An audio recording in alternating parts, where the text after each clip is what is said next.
ಎಷ್ಟು ಆಗ್ತಾ ಇದ್ದೇವೆ ಬಿಲ್ ಮಾಡೋಣ.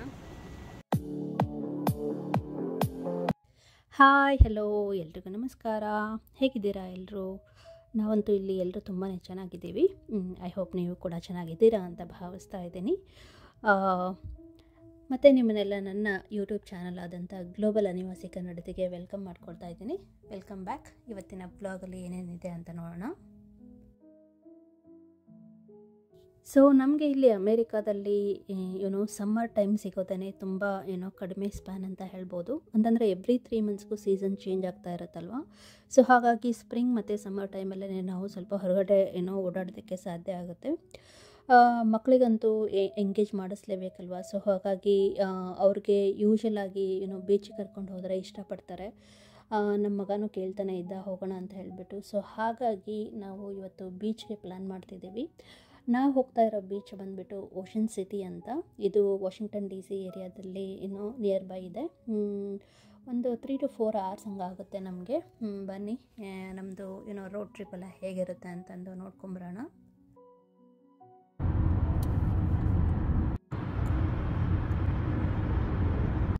ಸೊ ಯೂಶಲಾಗಿ ನಾವು ಮನೆಯಿಂದ ಹೊರಟ್ವಿ ಅಂತಂದರೆ ಡೈರೆಕ್ಟಾಗಿ ನಾವು ಬೀಚ್ಗೆ ಹೋಗಬೇಕು ಅಂತಂದರೆ 3 hours 15 minutes ಹಂಗೆ ಆಗುತ್ತೆ. ಬಟ್ ಮಕ್ಕಳಿದ್ದಾಗ ನಾವು 1 or 2 ಬ್ರೇಕ್ಸ್ ತೊಗೊಳ್ತಾನೆ ಇರ್ತೀವಿ ಅಲ್ವಾ. ಸೊ ಹಾಗಾಗಿ 4 hours ಅಂತ ಹೇಳಿದೆ. ವಾಷಿಂಗ್ಟನ್ DCಯಿಂದ ಸ್ವಲ್ಪ ಹತ್ತಿರನೇ ಆಗುತ್ತೆ. ನಾವು ಸಬರ್ಬ್ಸಲ್ಲಿ ಇರೋದ್ರಿಂದ ನಮಗೆ ಹಾಫ್ ಆನ್ ಅವರ್ ಇನ್ನೂ ಜಾಸ್ತಿ ಆಗ್ತಾಯಿದೆ. ಸೊ ಮೊದಲನೇದಾಗಿ ನಾವು ಕಾರ್ಗೆಲ್ಲ ಗ್ಯಾಸ್ ಹಾಕ್ಕೊಂಡು ಹೋಗ್ತಾ ಇದ್ದೀವಿ. ಫುಲ್ ಟ್ಯಾಂಕನ್ನೇ ಹಾಕ್ಕೊಂಡು ಹೋಗ್ತಾ ಇದ್ದೀವಿ. ಸೊ ನಮಗೆ ಇಲ್ಲಿ ಗ್ಯಾಸ್ ಪ್ರೈಸ್ ಎಷ್ಟಿದೆ ಅಂತಂದರೆ 1 ಲೀಟರ್ಗೆ ಯೂಶ್ವಲಾಗಿ $3 ಹಂಗೆ ಇರುತ್ತೆ. ಬಟ್ ಅದರಲ್ಲೇ ಪ್ರೀಮಿಯಮ್ ಅಂತ ಹೋದರೆ $1 ಯೂಶ್ವಲಿ ಡಿಫ್ರೆನ್ಸ್ ಇರುತ್ತೆ. ಲೈಕ್ $4 ಹಂಗೆ ಇರುತ್ತೆ. ಸೊ ಇವತ್ತಿನ ಪ್ರಕಾರ ಹೇಳಬೇಕು ಅಂತಂದರೆ 1 ಲೀಟರ್ಗೆ $3 ಅಂತಲೇ ತೊಗೊಂಡ್ರೂ ನಮಗೆ ಇಂಡಿಯನ್ ರುಪೀಸಲ್ಲಿ ಅಪ್ರಾಕ್ಸಿಮೇಟ್ಲಿ ಒಂದು $280 ಹಂಗಾಗುತ್ತೆ. ಸೊ ನಮ್ಮ ಇಂಡಿಯಾದಲ್ಲಿ 1 ಲೀಟರ್ಗೆ ಪೆಟ್ರೋಲ್ ಆಗಲಿ ಅಥವಾ ಡೀಸೆಲ್ ಆಗಲಿ ಎಷ್ಟು ಪ್ರೈಸ್ ಇದೆ ಅಂತ ಕಮೆಂಟ್ ಬಾಕ್ಸಲ್ಲಿ ತಿಳಿಸಿ, ನನಗೆ ಗೊತ್ತಾಗುತ್ತೆ. dig in holes and put concrete and then build the pillars. So ನಾವು ಇಲ್ಲಿ ಅಮೇರಿಕಾದಲ್ಲಿ ಕೆಲವೊಂದು ವರ್ಡ್ಸ್ನ ಡಿಫ್ರೆಂಟಾಗಿ ಹೇಳ್ತಾ ಇರ್ತೀವಿ. ಇವಾಗ ನಾನು ಗ್ಯಾಸ್ ಸ್ಟೇಷನ್ನು ಗ್ಯಾಸ್ ಅಂತೆಲ್ಲ ಹೇಳ್ತಾ ಇದ್ದೀನಲ್ವಾ. ಸೊ ಇಂಡಿಯಾದಲ್ಲಾದರೆ ಪೆಟ್ರೋಲ್ ಬಂಕ್ ಅಂತ ಹೇಳ್ತಾ ಇರ್ತೀವಿ. ಅದೇ ಅಷ್ಟೇ ಡಿಫ್ರೆನ್ಸ್. ಅದು ಮುಂದೆ ನಾನು ಹೇಳ್ತಾ ಹೋಗ್ತೀನಿ. ಇಂಡಿಯಾದಲ್ಲಿ ನಾವು ಕೆಲವೊಂದು ವರ್ಡ್ಸ್ನ ಯೂಸ್ ಮಾಡ್ತಿರ್ತೀವಿ, ಅಮೇರಿಕಾದಲ್ಲಿ ಬೇರೆ ಯೂಸ್ ಮಾಡ್ತಾ ಇರ್ತಾರೆ. ಅದನ್ನು ಬಿಟ್ಟರೆ ಎಲ್ಲದನ್ನು ಸೇಮೇ. ಬಟ್ ಗ್ಯಾಸ್ ಸ್ಟೇಷನ್ ಬಂದಾಗ ಒಂದು ರೀಟೇಲ್ ಸ್ಟೋರ್ ಅಂತ ಇರುತ್ತೆ, ಒಂದು ಸಣ್ಣದು. ಅಲ್ಲಿ ಬೇಕಾಗಿರೋಂಥ ನೆಸೆಸರಿ ಐಟಮ್ಸ್ ಎಲ್ಲ ಸಿಗುತ್ತೆ ನಮಗೆ. ಎಮರ್ಜೆನ್ಸಿಗೆ ಬೇಕಾಗುವಂಥದ್ದಾಗಿರ್ಬೋದು. ಹಾಗೆಯೇ ನಮಗೆ ವಾಶ್ರೂಮ್ಸ್ ಎಲ್ಲ ಇರುತ್ತೆ. ಇಲ್ಲಿ ಯೂಶ್ವಲಾಗಿ ವಾಶ್ರೂಮ್ಸ್ಗೆಲ್ಲ ನಮಗೆ ಪೇ ಮಾಡಿ ಅಂತ ಏನು ಕೇಳಲ್ಲ. ನಮ್ಮ ಇಂಡಿಯಾದಲ್ಲಿ ಸ್ವಲ್ಪ ಯೂಶ್ವಲಾಗಿ ಕೇಳ್ತಾರೆ. ಬಟ್ ಇಲ್ಲ ಅಂತಂದರೆ ಆ ಸ್ಟೋರಲ್ಲಿ ನಾವೇನಾದರೂ ತೊಗೊಂಡ್ರೆ ವಾಶ್ರೂಮ್ ಯೂಸ್ ಮಾಡಬೇಕು ಅನ್ನೋದು ಒಂದು ಸ್ವಲ್ಪ ನಮ್ಮ ಇಂಡಿಯಾದಲ್ಲಿ ನೋಡ್ತಾರೆ. ಅದು ಅರ್ಥ ಆಗುತ್ತೆ. ಬಿಕಾಸ್ ನಮ್ಮದೆಲ್ಲ ಅಲ್ಲಿ ಇಂಡಿಯಾದಲ್ಲಿ ಡೆನ್ಸ್ ಪಾಪ್ಯುಲೇಷನ್ ಅಲ್ವಾ. ಸೊ ಕಂಪೇರ್ ಮಾಡಿದರೆ ಅಮೇರಿಕಾದಲ್ಲಿ ಸ್ವಲ್ಪ ಪಾಪ್ಯುಲೇಷನ್ ಕಮ್ಮಿ ಇದೆ. ಹಾಗೆಯೇ ಏರಿಯಾ ವೈಸ್ ಒಂದು 3 times ದೊಡ್ಡದಿದೆ ಇಂಡಿಯಾ ಕಂಪೇರ್ ಮಾಡಿದರೆ. ಸೊ ಹಾಗಾಗಿ ಇಲ್ಲಿ ವಾಶ್ರೂಮ್ಸ್ಗಾಗಲಿ ಯೂಸ್ ಮಾಡಬೇಕು ಅಂತಂದರೆ ನಮಗೇನು ಪೇ ಮಾಡಿ ಅಂತ ಕೇಳಲ್ಲ. ಈವನ್ ನಾವು ಗ್ಯಾಸ್ ಹಾಕ್ಕೊಂಡ್ಬಿಟ್ಟು ರೀಟೇಲ್ ಸ್ಟೋರ್ ಒಳಗಡೆ ಹೋಗಿನೂ ಬೇಕು ಅಂದರೆ ವಾಶ್ರೂಮ್ ಯೂಸ್ ಮಾಡ್ಬೋದು. ಏನೇ ಪರ್ಚೇಸ್ ಮಾಡಬೇಕು ಅಂತಲೂ ಏನೇ ಇಲ್ಲ.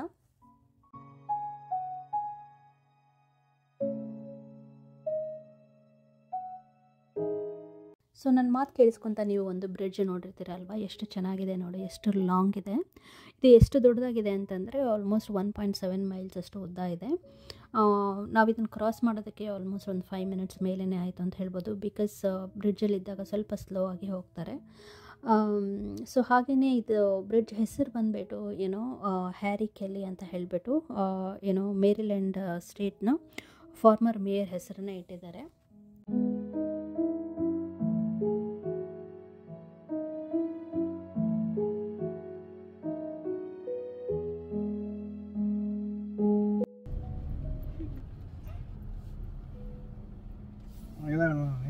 No pickles? ಸೊ ನೋಡ್ಬೋದು ನಾವು ಓಷನ್ ಸಿಟಿ ರೀಚ್ ಆಗ್ತಾ ಇದ್ದೀವಿ.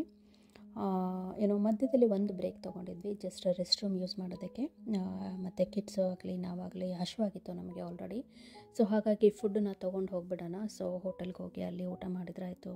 ಬಿಕಾಸ್ ಅಲ್ಲಿ ಹೋಗಿ ರೀಚ್ ಆಗಿ ಮತ್ತು ಏನೋ ಬೈ ಮಾಡೋದಕ್ಕೆ ನಮಗೆ ಹಸಿವು ತಡ್ಕೊಳಕ್ಕಾಗದೇ ಇದ್ದರೆ ಕಾರಲ್ಲೇ ತಿನ್ಬೋದು ಅಂತ ಹೇಳಿಬಿಟ್ಟು ತೊಗೊಳ್ತಾ ಇದ್ವಿ. ಸೊ ನಮ್ಮ ಮಗನಿಗೆ ಯೂಶ್ವಲಾಗಿ ಹೊರಗಡೆ ಬಂದರೆ ಏನೋ ಮೆಗ್ಡಿ ಏನೋ ಬರ್ಗರ್ಸ್ನ ಟ್ರೈ ಮಾಡ್ತಾ ಇರ್ತಾನೆ. ನಮ್ಮದು ಚಿಪೋಟ್ಲೆ ಫೇವ್ರೆಟ್ ಅಂತ ಹೇಳ್ಬೋದು. ಚಿಪೋಟ್ಲೆದಲ್ಲಿ ನಾವು ಯೂಶ್ವಲಾಗಿ ಬೌಲರ್ ಏನೋ ಬರೀಟೋ ಬೌಲ್ ಹಾಗೆ ತೊಗೊಳ್ತಾ ಇರ್ತೀವಿ. ಅದು ಸ್ವಲ್ಪ ಬ್ಯಾಲೆನ್ಸ್ಡ್ ಫುಡ್ ಇರುತ್ತೆ. ಏನೋ ವೆಜೀಸ್ ಆಗಿರ್ಬೋದು, ಪ್ರೋಟೀನ್ ಆಗಿರ್ಬೋದು, ಕಾರ್ಬ್ಸ್ ಎಲ್ಲದನ್ನು ತುಂಬ ಬ್ಯಾಲೆನ್ಸ್ಡ್ ಆಗಿರುತ್ತೆ. ಸೊ ಹಾಗಾಗಿ ಅದನ್ನೇ ಪ್ರಿಫರ್ ಮಾಡ್ತೀವಿ ನಾವು. Big, they still eat, right? Look at that. That's the strip actually we talked about, right? Ocean City.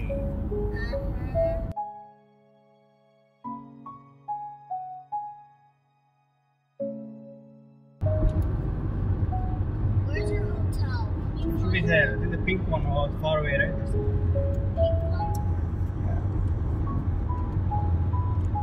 Yeah, I see it. In a quarter mile, turn left into Baltimore Avenue. Where's the water park?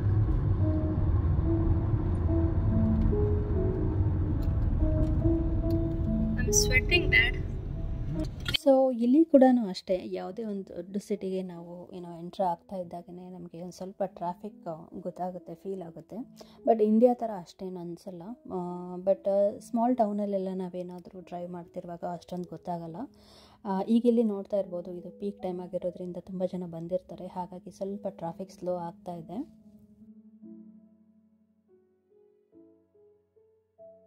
So entry ಆಗ್ತಿರುವಾಗಲೇ ಯೂಶ್ವಲಾಗಿ ನಾವು beach ಸೈಡೆಲ್ಲ ಹೋದರೆ ನಮಗೆ ಒಂದು humid ಏನೋ feel ಆಗುತ್ತಲ್ವ.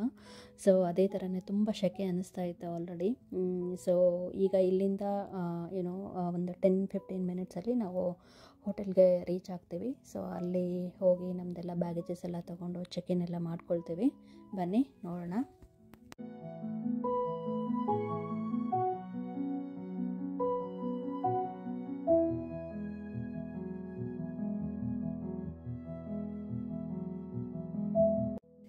ನಾನು ಹೇಳಿದಾಗನೇ ಇದು road trip vlog ಆಗಿರುತ್ತಲ್ವ. So ಹಾಗಾಗಿ ನಾನು ಸ್ವಲ್ಪ ಸಿಟಿ ಎಂಟ್ರ್ ಆಗ್ತಿದ್ದಾಗೇ ಸ್ವಲ್ಪ ಇಲ್ಲಿ ಜಾಸ್ತಿನೇ ಲೆಂದಿ ವೀಡಿಯೋನ ಹಾಕ್ತಾಯಿದ್ದೀನಿ. ಬಿಕಾಸ್ ಆ ಸಿಟಿ ಫೀಲು ನಿಮಗೂ ಬರಲಿ ಅಂತ ಹೇಳಿಬಿಟ್ಟು. ಸೊ ತುಂಬಾ ಚೆನ್ನಾಗಿತ್ತು. ಲೈಕ್ ಟೂರಿಸ್ಟ್ ಪ್ಲೇಸಸ್ ಒಂಥರ ಡಿಫ್ರೆಂಟ್ ಆಗಿರುತ್ತಲ್ಲ. ನಾವು ಒಂದು ಯಾವುದೋ ರೆಸಿಡೆನ್ಷಿಯಲ್ ಏರಿಯಾದಲ್ಲಿ ಇರ್ತೀವಿ, ಮನೆಗಳು ಒಂದೇ ಥರ ಇರುತ್ತೆ, ಒಂದು ಕಮ್ಯುನಿಟಿ ಏನೋ ಡೀಸೆಂಟ್ ಆಗಿರುತ್ತೆ. ಸೊ ಬಟ್ ಇದು ನಾವು ಏನೋ ಹೊರಗಡೆ ಬಂದಾಗ ಟೂರಿಸ್ಟ್ ಪ್ಲೇಸ್ ಅಂದಾಗ ಎವ್ರಿ ಟೂರಿಸ್ಟ್ ಪ್ಲೇಸನ್ನು ತುಂಬಾ ಡಿಫ್ರೆಂಟ್ ಆಗಿರುತ್ತಲ್ವ ನೋಡೋದಕ್ಕೆ. ಸೊ ಹಾಗಾಗಿ ನೀವು ಇದನ್ನು ವಿಟ್ನೆಸ್ ಮಾಡಲಿ ಅಂತ ಹೇಳಿಬಿಟ್ಟು ನಾನು ಈ ಸಿಟಿದು ಒಂದಿಷ್ಟು ನಾವು ಎಲ್ಲೆಲ್ಲಿ ಏನು ಡ್ರೈವ್ ಮಾಡ್ತಾ ಇದ್ದೀವಲ್ಲ ಅದರದ್ದು ಎಲ್ಲದನ್ನು ಶಾರ್ಟ್ಸ್ ತೊಗೊಂಡು ನಾನು ಹಾಕಿದ್ದೀನಿ. ನೋಡಿ, ಐ ಥಿಂಕ್ ನಿಮಗೆ ಇಷ್ಟ ಆಗುತ್ತೆ ಅಂತ ಅಂದ್ಕೊಳ್ತಿದ್ದೀನಿ ನಾನು.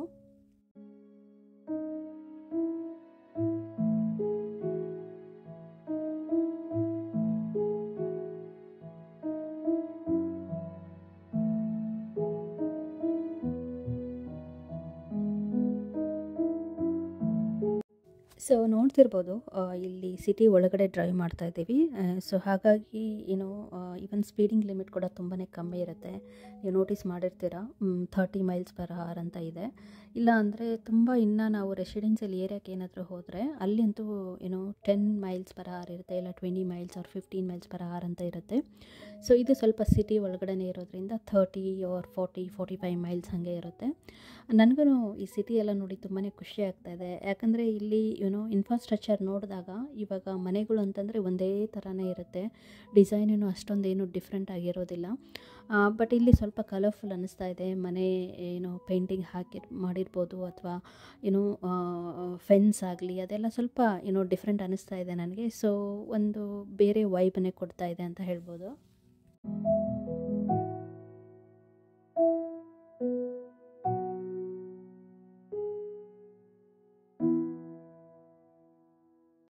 ಸೊ ಹಾಗೆಯೇ ನಾವು ಡ್ರೈವ್ ಮಾಡ್ತಾ ಇರುವಾಗ ನೀವು ನೋಟಿಸ್ ಮಾಡಿರ್ಬೋದು, ಕೆಲವೊಂದು ಕಡೆ ಎಲ್ಲ ಅಮೇರಿಕನ್ ಫ್ಲ್ಯಾಗ್ ಏನೋ ನೋಡಿರ್ತೀರ. ಏನೋ ಶಾಪಿಂಗ್ ಸೆಂಟರಲ್ಲಿ ಆಗಿರ್ಬೋದು, ಅಥವಾ ಯಾವುದೋ ಒಂದು ಮನೆ ಮುಂದ್ಗಡೆ ಆಗಿರ್ಬೋದು. ಇಲ್ಲಿ ಏನೋ ಫ್ಲ್ಯಾಗ್ನ ಹಾಕೊಳ್ಳೋದು ತುಂಬ ಕಾಮನ್. ಈವನ್ ನಾವು ಕೂಡ ನಮ್ಮ ಮನೆ ಮುಂದೆ ನಾನು ಸ್ವಲ್ಪ ದಿನ ಇಟ್ಟಿದ್ದೆ, ಈಗ ಒಳಗಡೆ ಇದೆ. ಅದಕ್ಕೇನು ದೇಶಭಕ್ತಿ ಅಂತ ಹೇಳ್ತಿರೋ ಅಥವಾ ಏನೋ ಗೊತ್ತಿಲ್ಲ ನನಗೆ. ಬಟ್ ಇಲ್ಲಿ ತುಂಬ ಜನನು ಏನೋ ಮನೆ ಮುಂದೆನೇ ಇಟ್ಕೊಂಡಿರ್ತಾರೆ, ಹಾಗೆಯೇ ತುಂಬ ಕಡೆ ಡಿಸ್ಪ್ಲೇ ಮಾಡಿರ್ತಾರೆ. ಅದು ನೋಡೋದಕ್ಕೊಂದು ಸ್ವಲ್ಪ ಖುಷಿ ಅಂತ ಅನಿಸುತ್ತೆ. ಸೊ ಬನ್ನಿ, ಇವಾಗ ನಾವು ಹೋಟೆಲ್ಗೆ ಆಲ್ಮೋಸ್ಟ್ ರೀಚ್ ಆಗ್ತಾ ಇದ್ದೀವಿ. ಚೆಕ್ ಇನ್ ಮಾಡೋಣ, ರಿಲ್ಯಾಕ್ಸ್ ಆಗೋಣ. ಅದಾದಮೇಲೆ ಏನೋ ಬೀಚಲ್ಲಿ ಆಟ ಆಡೋದಿದ್ದೇ ಇರುತ್ತೆ. ಬನ್ನಿ ಹೋಗೋಣ.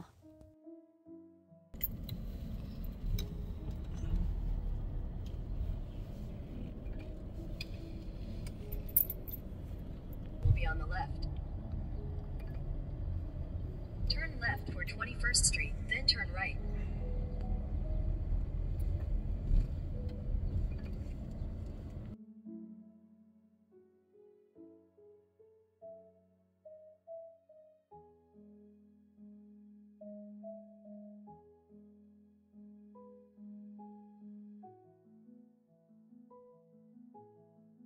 ಸೊ ನೋಡ್ಬೋದು, ಹೋಟೆಲ್ ಗ್ರ್ಯಾಂಡ್ ಹೋಟೆಲ್ ಅಂತಲೇ ಇದೆ ಹೆಸರು.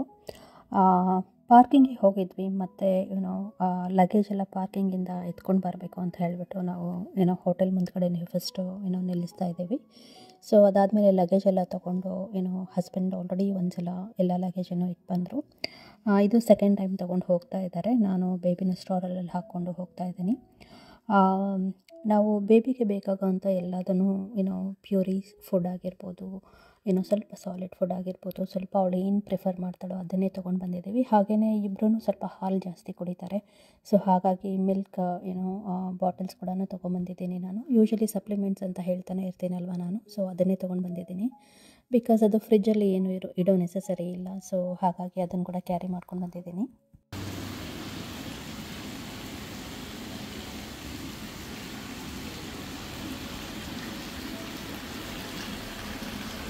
ಸೊ ಫ್ರಂಟ್ ವ್ಯೂ ಅಂತೂ ತುಂಬಾ ಚೆನ್ನಾಗಿದೆ ಅಲ್ವಾ, ನನಗಂತೂ ಇಷ್ಟ ಆಯಿತು. ವಾಟರ್ ಫೌಂಟೇನ್ ಆಗಿರ್ಬೋದು, ಹಾಗೆಯೇ ಚೇರ್ಸ್ ಒಂಥರ ಡಿಫ್ರೆಂಟ್ ಆಗಿತ್ತು ಹೋಟೆಲ್ ಮುಂದ್ಗಡೆ, ಅಲ್ಲೇ ಕೂತ್ಕೊಳ್ಳೋದಕ್ಕೆ, ರಿಲ್ಯಾಕ್ಸ್ ಮಾಡೋದಕ್ಕೆ ಎಲ್ಲ. ಒಳಗಡೆ ಬನ್ನಿ, ಇನ್ನೂ ತುಂಬಾ ಚೆನ್ನಾಗಿದೆ. ಹಾಗೆಯೇ ರೂಮಲ್ಲಿ ಏನೇನು ಫೆಸಿಲಿಟೀಸ್ ಇದೆ ಅನ್ನೋದನ್ನು ಕೂಡ ನೋಡೋಣ. ಸೊ ನಾವು 2 ಬೆಡ್ ಇರುವಂಥ ರೂಮ್ನ ತೊಗೊಂಡಿದ್ವಿ. ಸ್ವಲ್ಪ ಸ್ಪೇಷಿಯಸ್ ಆಗಿಯೇ ಇತ್ತು. ಸೊ ಬೇಬಿ ಕೂಡ ಇರೋದ್ರಿಂದ ಸ್ವಲ್ಪ ಕಂಫರ್ಟಬಲ್ ಆಗಿ ಇರಲಿ ಅಂತ ಹೇಳಿಬಿಟ್ಟು ಸ್ವಲ್ಪ 2 ಬೆಡ್ ಇರೋದನ್ನು ಪ್ರಿಫರ್ ಮಾಡ್ಕೊಂಡ್ವಿ. ನೋಡ್ಬೋದು, ಇದು ರೂಮ್ ಬಂದುಬಿಟ್ಟು ಬೀಚ್ ಆಪೋಸಿಟೇ ಇರೋದು, ಅಂದರೆ ವಾಕ್ ಮಾಡ್ಬೋದು ಬೀಚ್ಗೆ, ಅಷ್ಟು ಹತ್ತಿರ ಇದೆ. ಹಾಗೆಯೇ ರೂಮಲ್ಲಿ ನೋಡ್ಬೋದು ಮೈಕ್ರೋ ಓವನ್ ಇದೆ, ಹಾಗೆ ಕಾಫಿ ಮೇಕರ್ ಇದೆ, ಮತ್ತು ಬಾತ್ರೂಮ್ ಎಲ್ಲ ಅಚ್ಚುಕಟ್ಟಾಗಿದೆ. ಅದ್ರ ಜೊತೆಗೆ ಟಿ ವಿ ಕೂಡ ಇಟ್ಟಿದ್ದಾರೆ. ಬಟ್ ಟಿ ವಿ ನಾವೇನಷ್ಟು ಜಾಸ್ತಿ ನೋಡಲಿಲ್ಲ, ಸ್ವಲ್ಪ ಟಯರ್ಡ್ ಆಗಿದ್ವಿ. ಬಟ್ ಬಂದಮೇಲೆ ನಾವೇನು ರಿಲ್ಯಾಕ್ಸ್ ಏನು ಮಾಡೋಕ್ಕೆ ಹೋಗಲಿಲ್ಲ. ಸ್ವಲ್ಪ ಊಟ ಮಾಡಿಕೊಂಡು ಬೀಚ್ಗೆ ಹೋದ್ವಿ, ಬಿಕಾಸ್ ಸನ್ಸೆಟ್ ಆಗೋಕ್ಕೆ ಬಂದಿತ್ತು ಆಲ್ರೆಡಿ. ಹಾಗಾಗಿ ಸೊ ಇದ್ರ ಜೊತೆಗೇ ಒಂದು ಮಿನಿ ಫ್ರಿಜ್ ಕೂಡ ಇಟ್ಟಿದ್ದಾರೆ. ಹಾಗೆಯೇ ಅಯನ್ ಮಾಡ್ಕೋಬೇಕಂದ್ರೆ ಅಯನ್ ಬಾಕ್ಸ್ ಆಗಿರ್ಬೋದು, ಅಯನ್ ಸ್ಟ್ಯಾಂಡ್ ಆಗಿರ್ಬೋದು, ಎಲ್ಲದನ್ನು ಸೈಡಿಗೆ ಇಟ್ಟಿದ್ದಾರೆ. ಹಾಗೆಯೇ ಅದ್ರ ಕೆಳಗಡೆ ನೋಡಿದರೆ ಶೂ ಎಲ್ಲ ಇಡೋದಕ್ಕೆ ಸ್ವಲ್ಪ ರ್ಯಾಕ್ಸ್ ಎಲ್ಲ ಇದೆ. ಅದ್ರ ಜೊತೆಗೆ ಒಂದು ಲಾಕರ್ ಇದೆ ನೋಡಿ. ಸೊ ಲಾಕರ್ಗೆ ಕೀ ಕೂಡ ಕೊಟ್ಟಿದ್ದಾರೆ, ಇಲ್ಲ ಅಂದರೆ ನಾವು ಯಾವುದಾದ್ರೂ ಒಂದು ಪಿನ್ ಕೂಡ ಇಟ್ಕೋಬೋದು. ಯಾಕಂದರೆ ಇಂಪಾರ್ಟೆಂಟ್ ಸ್ಟಫ್ ಎಲ್ಲ ಇರುತ್ತಲ್ವ ಹೋಟೆಲ್ಗೆ ಅಂತ ಬಂದಾಗ, ನಮಗೆ ಅದು ಬೀಚ್ಗೆ ಹೋಗ್ತೀವಿ ಅಂತಂದರೆ ಎಲ್ಲದನ್ನು ಕ್ಯಾರಿ ಮಾಡ್ತಾ ಇರೋದಿಲ್ಲ. ಸೊ ಅದು ನನಗೆ ತುಂಬ ಇಷ್ಟ ಆಯಿತು ಅಂತ ಹೇಳ್ಬೋದು. ಸೊ ನೋಡ್ಬೋದು, ರೂಮ್ ತುಂಬಾ ಸ್ಪೇಷಿಯಸ್ ಆಗಿದೆ. ಹಾಗೆಯೇ ಬೆಡ್ ಪಕ್ಕ ಒಂದು ಚೇರ್ ಕೂಡ ಇದೆ. ಏನಾದರೂ ಕೂತ್ಕೊಂಡು ಓದಬೇಕು ಅಂತ ಅನಿಸಿದರೆ, ಇಲ್ಲ ಏನಾದರೂ ನೋಡಬೇಕು ಅಂತ ಅನಿಸಿದರೆ ಚೇರ್ನ ಹತ್ರನೇ ಕೂತ್ಕೊಂಡು ನಾವು ಹೊರಗಡೆ ಬೀಚ್ ನೋಡ್ಬೋದು. ತುಂಬ ಚೆನ್ನಾಗಿ ಅನ್ನಿಸ್ತು. ರೂಮ್ ಆಪೋಸಿಟೇ ಬೀಚ್ ಇರೋದ್ರಿಂದ ಒಂದು ವೇವ್ಸ್ ಸೌಂಡ್ ಎಲ್ಲ ಕೇಳ್ತಾ ಇದ್ದರೆ ತುಂಬ ಚೆನ್ನಾಗಿ ಅನ್ನಿಸ್ತಾ ಇತ್ತು. ಒಂದು ಒಳ್ಳೆ ಬ್ರೇಕ್ ಅಂತ ಅನ್ನಿಸ್ತಾ ಇದೆ ನಮಗೆಲ್ರಿಗೂ. ಸೊ ಎಲ್ಲರೂ ಊಟ ಮಾಡ್ಕೊಂಡ್ವಿ. ಸೊ ರೆಡಿಯಾಗಿ ಇನ್ನೇನು ಬೀಚಲ್ಲಿ ಆಟ ಆಡೋದಕ್ಕೆ ಹೋಗಬೇಕು. ನನಗೆ ಮೈಂಡಲ್ಲಿ ಇದ್ದಿದ್ದು ಏನು ಅಂದರೆ, ಮೋರ್ ದೆನ್ 1 hour ಹೋದರೆ ಬೇಬಿಗೆ ಏನು ಫೀಡ್ ಮಾಡಬೇಕು, ಅವಳಿಗೆ ಏನು ಸ್ನ್ಯಾಕ್ಸ್ ತೊಗೋಬೇಕು ಅನ್ನೋದಷ್ಟೇ ಇತ್ತು. ಸೊ ಬೀಚ್ ಆಪೋಸಿಟ್ ಇರೋದ್ರಿಂದ ನಾವು ಬೀಚಲ್ಲಿ ಆಡಿಕೊಂಡು ಡೈರೆಕ್ಟಾಗಿ ಹೋಟೆಲ್ಗೆ ಬರ್ಬೋದು. ಬಟ್ ಅಂದರೂ ಕೂಡ ನಾನು ಕಿಡ್ಸ್ಗೆ ಸ್ವಲ್ಪ ಚೇಂಜಿಂಗ್ ಕ್ಲೋತ್ಸ್ ತೊಗೊಂಡಿದ್ದೀನಿ, ಇನ್ ಕೇಸ್ ಏನಾದರೂ ಅವ್ರಿಗೆ ಅಲ್ಲೇ ಚೇಂಜ್ ಮಾಡಬೇಕು ಅಂತ ಅನಿಸಿದರೆ ಡೌನ್ ಸ್ಟೇರ್ಸಲ್ಲಿ. ಹಾಗೆಯೇ ಸ್ನ್ಯಾಕ್ಸ್ ಅಂತ ಬಂದಾಗ ಸ್ವಲ್ಪ ಬೇಬಿಗೆ ಪ್ಯೂರೀಸ್ ಇರೋದನ್ನು ತೊಗೊಂಡಿದ್ದೀನಿ. ಹಾಗೆಯೇ ಸ್ವಲ್ಪ ಡ್ರೈ ಸ್ನ್ಯಾಕ್ಸ್ ಬರುತ್ತೆ ಇಲ್ಲಿ ರೆಡಿಮೇಡ್ ಎಲ್ಲ US-ಅಲ್ಲಿ, ಅಂಥದ್ದನ್ನೆಲ್ಲ ತೊಗೊಂಡಿದ್ದೀನಿ. ಸ್ವಲ್ಪ ನೋಡೋಣ, ಇದು ಫಸ್ಟ್ ಟೈಮ್ ಬೇಬಿ ಹೇಗೆ ರಿಯಾಕ್ಟ್ ಮಾಡ್ತಾಳೆ ಅಂತ.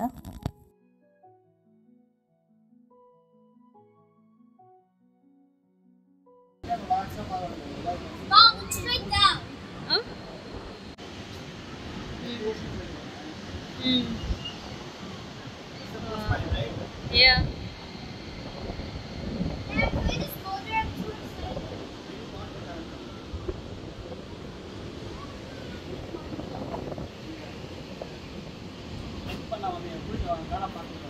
ಸೊ ಈಗೇನು ಈ ಬ್ಲಾಗ್ ನೋಡ್ತಾ ಇದ್ದೀರಲ್ವ, ಇದು ಈ ರೋಡ್ ಟ್ರಿಪ್ ಏನೋ ಬ್ಲಾಗ್ ಅಂತಲೇ ಹೇಳ್ಬೋದು. ಅಂದರೆ ನಾವೆಲ್ಲ ಟ್ರಾವೆಲ್ ಮಾಡಿದ್ದು, ಹಾಗೆಯೇ ಹೋಟೆಲ್ಗೆಲ್ಲ ಬಂದಿರೋದು, ಇದನ್ನೆಲ್ಲ. ಸೊ ನೆಕ್ಸ್ಟ್ ಬ್ಲಾಗಲ್ಲಿ ನಾವು ಬೀಚಲ್ಲಿ ಆಟ ಆಡಿರೋದಾಗಿರ್ಬೋದು, ಸಾಯಂಕಾಲ ಆದಮೇಲೆ ಡಿನ್ನರ್ಗೆ ಹೋಗಿದ್ವಿ, ಹಾಗೆಯೇ ಬೋರ್ಡ್ ವಾಕ್ ಎಲ್ಲ ಮಾಡಿದ್ವಿ. ಈವ್ನಿಂಗ್ ಆದಮೇಲೆಲ್ಲ ಹೇಗಿರುತ್ತೆ ಬೋರ್ಡ್ ವಾಕ್ ಅನ್ನೋದನ್ನು ನೋಡೋಣ. ಎಲ್ರಿಗೂ ಒಳ್ಳೆಯದಾಗಲಿ. ನಾನು ಮತ್ತೆ ನಿಮಗೆ ಮುಂದಿನ ಬ್ಲಾಗಲ್ಲಿ ಸಿಗ್ತೀನಿ. ಟೇಕ್ ಕೇರ್, ಬಾಯ್.